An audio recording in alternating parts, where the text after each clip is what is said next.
Kad želiš provjeriti koliko nekome njegovo tijelo dobro služi, samo mu reci skoči u vis ili skoči u dalje.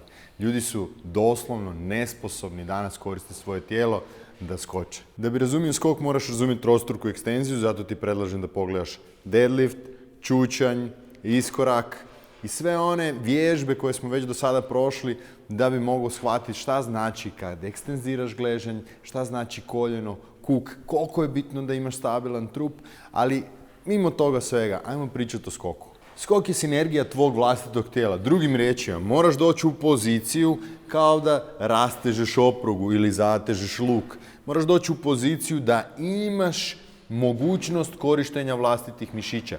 I onda iz te pozicije sa maksimalnim zamahom daješ inerciju, centripetalnu silu svome tijelu kroz ruke i ekstenzija gležnjeva koljena i kuka sa čvrstim trbuhom. I zamisli skok kao maksimalno si čvrst, a da si nevjerovatno elastičan. Što si ti tvrđi, to teže ćeš se kretati. Isto tako i u trčanju. Što si ti sve nešto kao robot, jako teško ćeš promijeniti poziciju brzo. Tako i sa skokom. Zamisli kao da si bacio loptu na neku oprugu, opruga je primila svu energiju i ispucala se što je god mogla brže. Tako ti je i u skakanju. Ideš, zatežeš svoju elastičnost, zatežeš se i naginješ se sa svojim kukom prema naprijed, glava visoko i skačeš u vis. Druga priča je doskok. Kad skačeš, vrlo jednostavno, samo skočiš što god možeš više, ali kod doskoka funkcionira deceleracija, znači usporavanje. Da bi mogao usporiti, ne smiješ biti ko kruto tijelo i skočiti onako.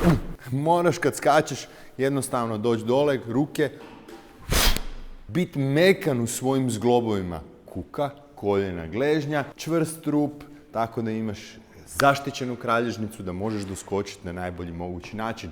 Vrlo slično je isto tako sa skokom u dalj. Samo sada ideš što možeš više prema naprijed. Ideja odlaska u dalj je ideja parabole.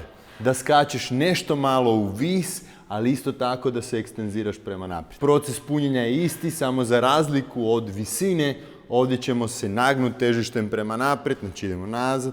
I sad kad si lodirao se, kuk ide prema naprijed.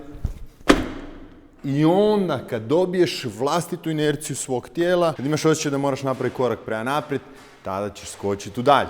Ideja ruku je da koristiš što veći opseg, znači kroz lopaticu i onda da sa tim rukama preko lopatice preneseš tu inerciju na rebra, ta rebra te odvoje od poda. Tako da tvoje noge prilikom ekstenzije imaju što manju kilažu vlastitog tijela, tako da mogu napraviti veliki potis prema naprijed. Najbolji mišići za ekstenziju su naravno gluteusi, koljena, listovi, lože, zapravo naše noge. Još jedna zanimljiva priča što se tiče skokova je unilateralno. Ovo je sve bilo sa dvije noge, sa dvije ruke. Sad kad idemo na jednu nogu, ono na što moraš najviše obratiti pažnju je taj položaj zdjelice i koliko se ti u dijagonalama savijaš, drugim riječima gubiš stabilnost. Što si ti stabilniji, to ćeš moći lakše koristiti svoje mišiće prilikom te ekstenzije i na taj način ćeš moći svoje tijelo prebaciti s mjesta A na mjesto B. Unilateralni skokovi su puno kompleksnija tema zato što još dodajemo rotaciju u svemu tome i u ovom videu to nećemo proći, ali ako te zanima više taj sportski performans, slobodno mi se možeš obratiti, javi se, vrlo rado ću ti pomoći jer postoji biomehanička testiranja da vidimo ako neki od tih dijelova koje su bitni ne rade kod tebe, da ih možemo kroz motoričku kontrolu vratiti, razjačati i osigurati da se možeš micati bolje sa mjesta A na mjesto B. Hvala što si bio još jedan video sa mnom. Pogledaj sve ove videe do sada jer su izrazito kvalitetni za tebe i za tvoje kretanje. Ne postoji pravilan pokret, zato je izrazito bitno da se educiraš na više kanala, a ne samo na ovaj.